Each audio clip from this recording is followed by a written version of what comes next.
جمعه 29 خرداد 1388 فردا شنبه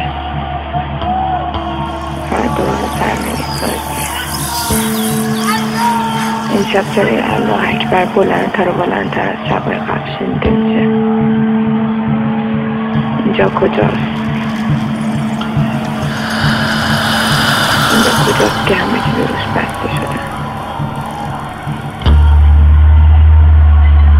اینجا کجاست که مردم فقط دارن خدا رو صدا میزنن؟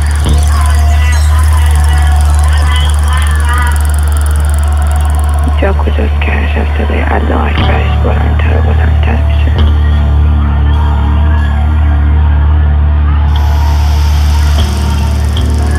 هر روز منتظرم که شب بشه ببینم صدای الله اکبر بلندتر میشه، بیشتر میشه یا نه.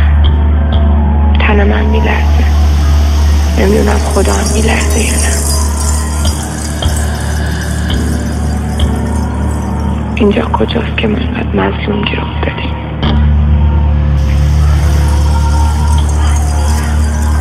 اینجا کجاست که کسی ما رو یاری نمیکنه؟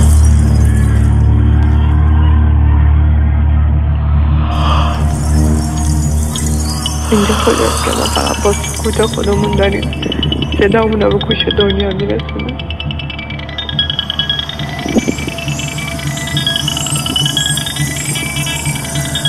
اینجا کجاست که خونه جووناش ریخته میشه و مردم تو خیابون وای میسن نماز میخونن؟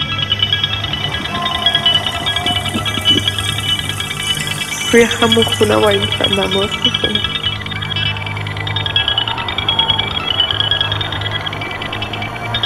اینجا کجاست که مردمش عروضی و باز خطاب میشن؟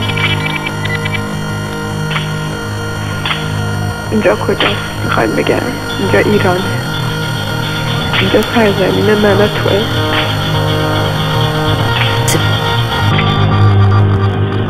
اینجا ایرانه.